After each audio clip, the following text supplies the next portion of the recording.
be what you call archaeologists. And the remnants of my city can be seen in this very room if you will follow your feet. But I can show you what your beakers really like 1,000 years ago. For you see, skulls like me have the ability to create portals between our times. I'm right where you are now, where my friends Inga and Brummy live and work. So let me show you.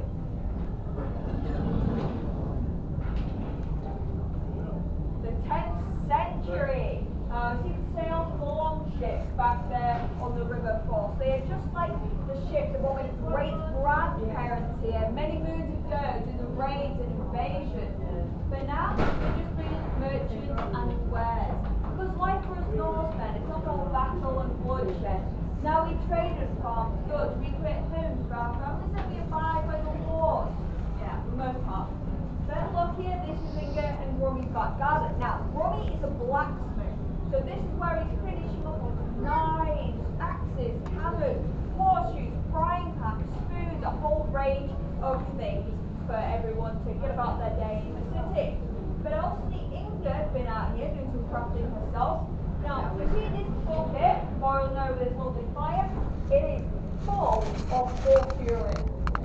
Now, you might be wondering, why is Inga boiling horse urine in her back garden? Because she's dyeing her clothes. You see, salt is very, very expensive in mine.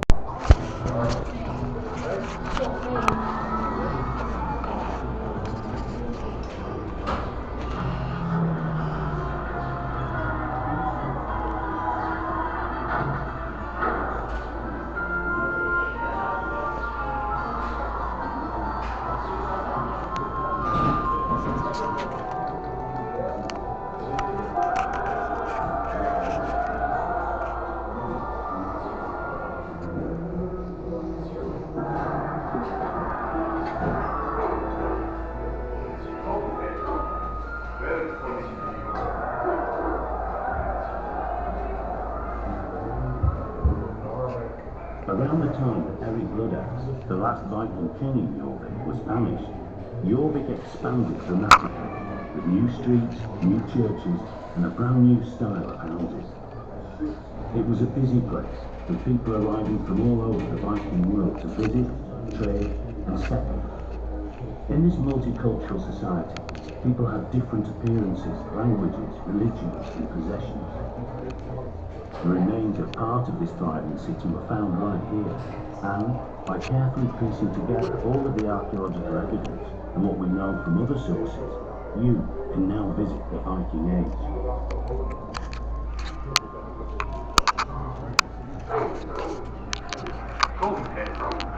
Welcome in New York.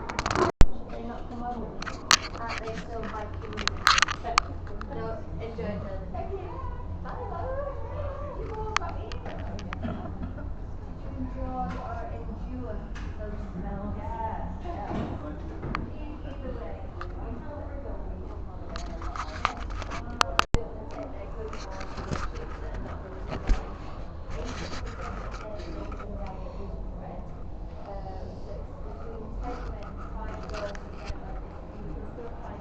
They do not film skeletons.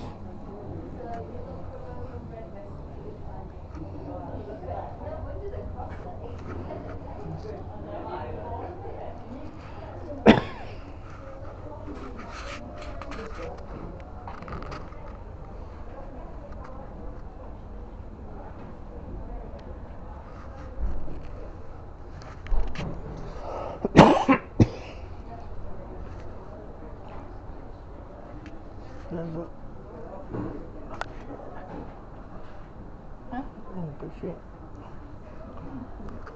That's what was on video.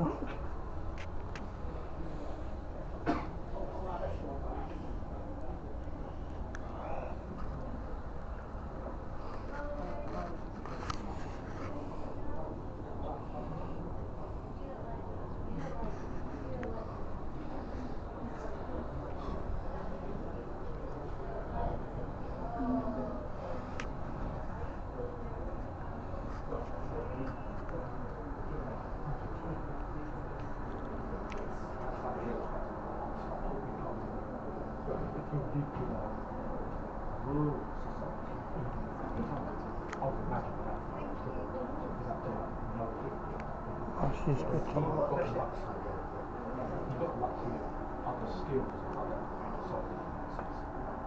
Well, that's why Jorvik itself was kept very much on the walls of the Battle of Budapest in 66. It's easy to think that when the place was conquered, it's a case of just absolutely breaking everything to the ground, burning everything, all the shit would go on. Yeah, but in terms of why sure there was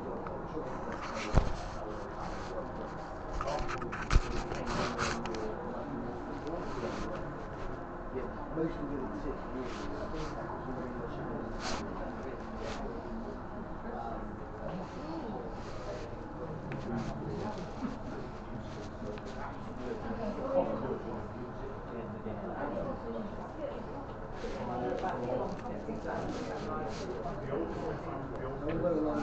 I've seen that Max coins. Coin strike £3.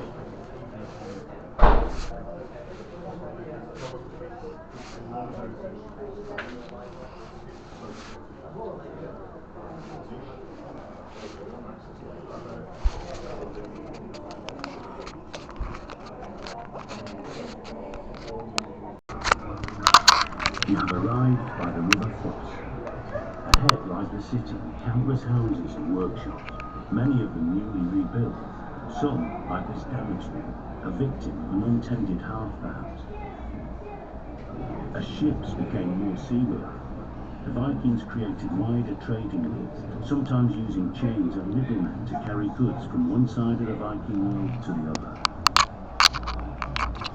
Silks and the cowrie shell found here suggest trade with Central Asia, the Eastern Mediterranean and the Red Sea. It's possible that Arab traders by this map made their way to Europe to sell them. Slaves would have come to Europe from Dublin and elsewhere, bringing with them the spoils of their raids or battle victories. Slaves were an important part of society all over Northern and Western Europe at this time. It looks like this slave trader is trying to make his way up to Copperfield. But before we get there, let's have a look at some of the many craftspeople working here in the city. Here's Sigurd. He's using animal bones and antler from deer to make some everyday objects such as combs, comb cases, skates, and bone pins. Making a comb from antler could be very time-consuming, as the ones found here were made from many pieces riveted together and then decorated. We know that the Vikings liked to keep themselves well groomed, as we found many combs in the excavations, as well as items such as tweezers and even ear scoops.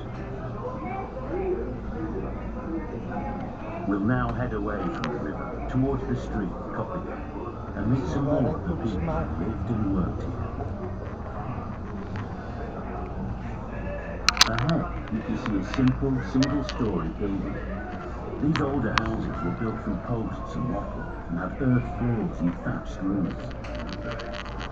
Most of these houses went out of use in the middle of the 10th century when they were replaced by the oak plank buildings that we'll talk about later. These early houses were built end-on to the streets and had long backyards with rubbish pits in them. It's not likely that they grew much food in their yards, but they probably kept animals there, such as those pigs you can see in the pen by the fence. From the many pig bones we found here, we know that Viking pigs were quite short and had a long snout like a wild boar. Pigs will eat almost anything, so it would have been a great way to turn household waste into meat. Here's the blacksmith's house. Look inside and you can see his wife by the fire. Grummy, the blacksmith, is teaching his son how to sharpen a knife he's just made.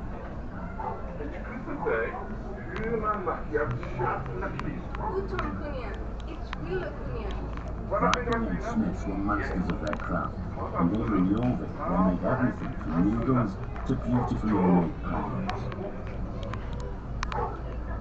Now we'll go across to the next property and visit his neighbour, Unni, the woodturner, who lives in one of the new-style wooden plank buildings. Unni is making cups and bowls, by turning wood such as oak or ash in this cold rain. You can see all the wooden crane waste from the ground, which children may have used as spinning tools. By the way, it's this trade that many think gave its name to Coppergate, the street of the cup makers.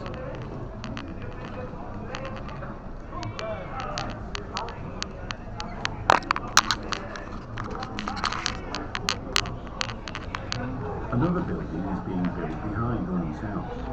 Here, the cellar is being dug out and lined with oak planks before the upper story is added. You can see a stack of turfs over there that are going to be used to roof this building. Looks like the builders are having a rest day.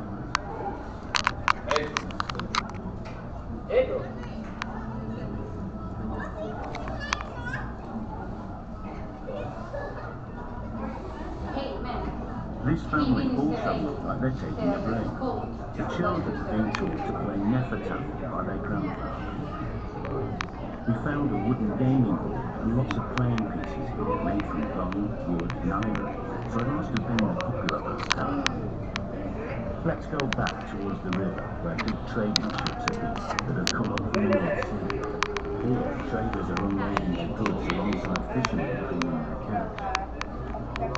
Goods and raw materials from across Britain, as well as rare and valuable items from further afield, were brought into Jorvik here. Iron alloy bars from Britain alongside amber, sharpening stones and walrus iron from Scandinavia, and good wine from the Winelands. Jorvik was truly bustling, a vast international trading centre. Here's some fishermen cleaning their catch and mending their nets. Fish from the rivers and the sea were brought into Jorvik. We found thousands of fish bones that tell us exactly what the people ate, which included lots of fish, eels, and even oysters. So these men are probably doing a roaring trade. Have a look at the man gutting the fish. His face has been reconstructed based on a skull that was found in York. Later on in the visit, we'll see more real faces like this.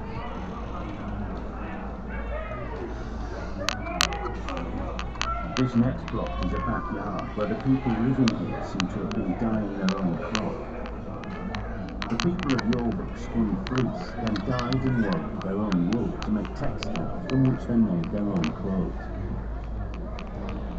Natural dye plants such as madder, weld, woad, and dyer's greenwood were all used to create shades of red, yellow, blue, and green. Vibrantly coloured clothes would certainly have brightened up the streets of Jorvik. On this plot of land, there was a gully that contained dye plant waste, suggesting that a dye bath had been tipped into it. Limestone lined that ditch running up to this next building, forming a passageway to the back door.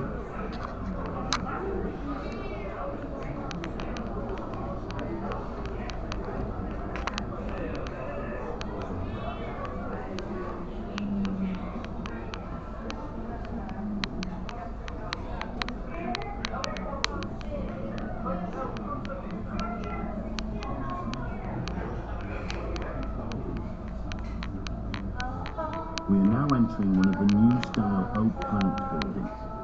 We're still discussing whether these buildings were one or two story, but they all had rooms or cellars below ground level. As we travel through this two-roomed house, you can imagine that the floor of the back is being built, and you can see the cellar below where goods are stored. Above this sunken room, the window openings are only small, so, as you can see, it would have been quite dark inside these houses. In addition to the hearth, small pottery lamps and wax candles were used to create light so that the people who lived here could carry out their everyday tasks.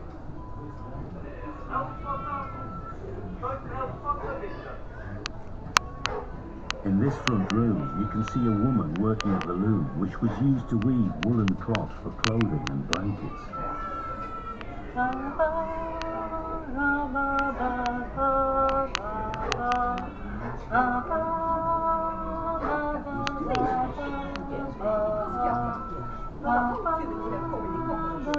We're now moving into Coppergate itself, and an important commercial street right in the heart of the city of Jorvik. As you can see from these stalls, you can buy almost anything here. Coppergate is just one of the many streets in this city, which was home to more than 10,000 people. The streets of the city of Jorvik are covered in filth and mud, rutted by car wheels and with potholes everywhere. This leather worker seems to be having a problem sewing his shoe pieces together and looks like he has viking disease or Dupuytren's contraction. You can see it's caused the fingers on his hand to become clawed. It's a genetic disorder that runs in families and seen particularly in middle-aged men. Tradition has it that it originated with the Vikings who spread it throughout Northern Europe and beyond as they travelled and intermarried. This couple here are arguing about what to have for supper, meat or fish. It would seem that life hasn't changed too much over the last 1,000 years. They're arguing in Old Norse, but if you listen carefully, you can hear Old English, Middle Welsh and Old Irish all being spoken in this street.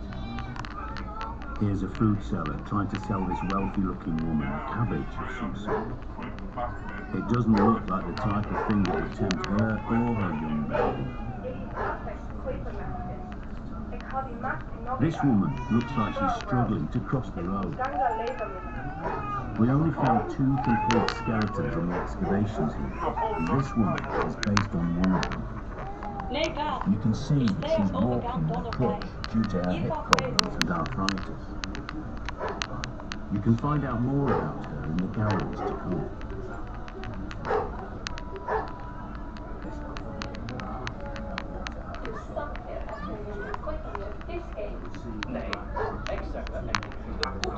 Here, we're in another of the new buildings. The first Vikings who came here were not Christians and worshipped their pagan Norse gods, but they seem to have adopted Christianity quite quickly. There is lots of evidence for there being a Viking-era church just behind Coppergate, and there were many other new churches built in Jorvik at this time. Here's a priest administering last rites. He would always have worn a stole around his neck, as seen here, as it marked his priestly status. We found a very small, silk, pink-coloured reliquary pouch in one of the buildings. The embroidered cross on it suggests that it once held holy relics, which have since disappeared and are now a mystery.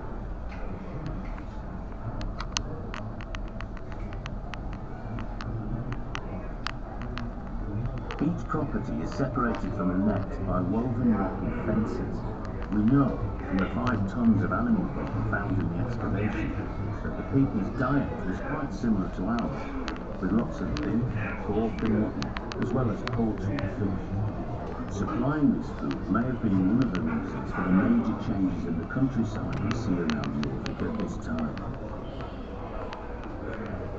In this backyard, animals have been slaughtered to provide meat and other resources. Body parts of cattle must have been a fairly familiar sight and smell around Viking-era shore. As well as supplying meat, cattle carcasses also provided horn and hide, both valuable resources for making everyday items. Stomach contents and powder were other byproducts of this slaughter. There must have been loads of flies, breeding in rubbish pits and dumps across the city. The red pony, there on the fence, may have been a regular visitor, scavenging in the city, particularly in backyards like this. Toilets would also have been situated in the backyard. Pits in this yard were clearly used as latrines, but they were full of human waste, as well as moss, which is a type of Viking-age toilet paper. This man here doesn't look too happy to be disturbed, so perhaps we'd better move on quickly.